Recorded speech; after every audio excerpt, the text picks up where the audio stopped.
About 4,000 years ago, in the city of Uruk in ancient Mesopotamia, which is in modern-day Iraq, someone sat down and wrote the world's first great work of literature. Not just the first story, but the first story about what it means to be human. And here is the thing. The central question of that story is the same question that keeps you awake at night, the same question that every religion tries to answer. What happens when we die? And can we do anything about it? The Epic of Gilgamesh is nearly 5,000 years old, and it is still the most honest piece of writing ever produced on that subject. Mesopotamia, the land between the Tigris and the Euphrates, was a place built on struggle. Unlike Egypt, which was naturally protected by deserts and seas, Mesopotamia had no natural borders. Nomads from Arabia, armies from Anatolia, rivals from the mountains to the east, the threat was always coming from somewhere. The rivers were chaotic and unpredictable.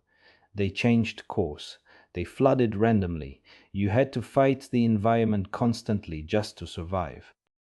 Out of this geography grew a culture that valued one thing above all others: struggle, achievement, bravery. That culture needed a story to capture who it was. It created Gilgamesh. Gilgamesh was the king of Uruk, the first city in the world. He was a demigod, 2/3 divine, 1/3 human. He was enormous, stronger than anyone alive. He had built Uruk into a magnificent city, and he was absolutely insufferable. With nothing left to prove and no one who could challenge him, he turned his energy on the people he was supposed to protect. The people of Uruk prayed to the gods for relief. So the gods created Enkidu, a wild man made of clay, raised among animals in the wilderness, knowing nothing of civilization, a perfect equal for Gilgamesh.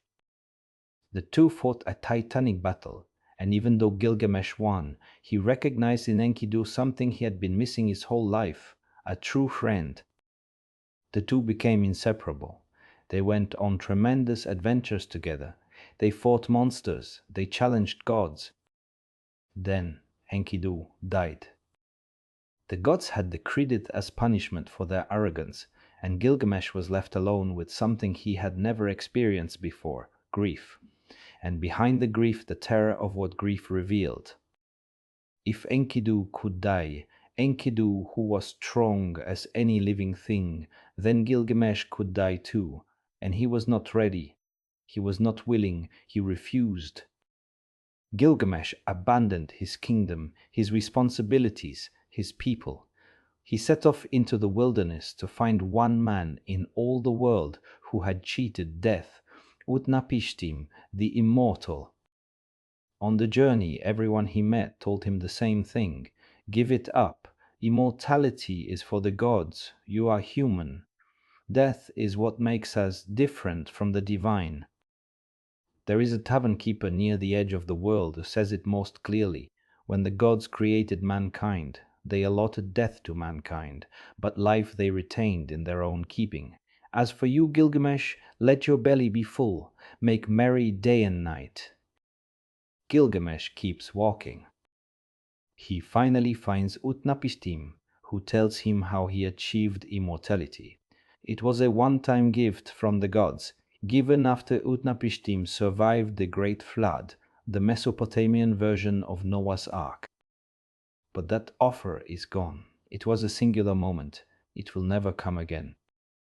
To prove the point, Utnapishtim challenges Gilgamesh to stay awake for 6 days and 7 nights. Sleep, after all, is just a small death. If Gilgamesh cannot conquer that, he cannot conquer the other. Gilgamesh fails. He falls asleep almost immediately. Defeated, Gilgamesh begins the long journey home. He has nothing. He set out as the greatest man in the world and came back with less than he left with. And then, outside the gates of his own city, something happens. He stops. He looks at the walls of Uruk, walls he built. He sees the people going about their lives inside those walls, lives that exist because of everything he and his ancestors created. And he understands. immortality was never out there in the wilderness. It was never in the flesh of some magical creature. It was here. It had been here the entire time. Immortality is to be remembered by the people who love you. Not just personal memory.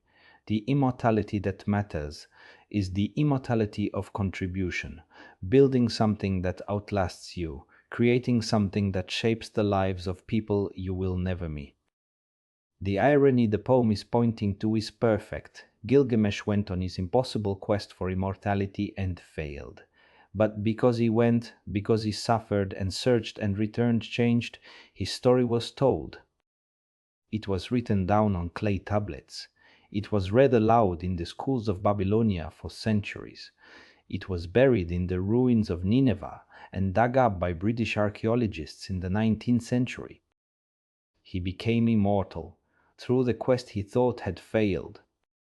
The Epic of Gilgamesh was Mesopotamia's answer to the Egyptian pyramids.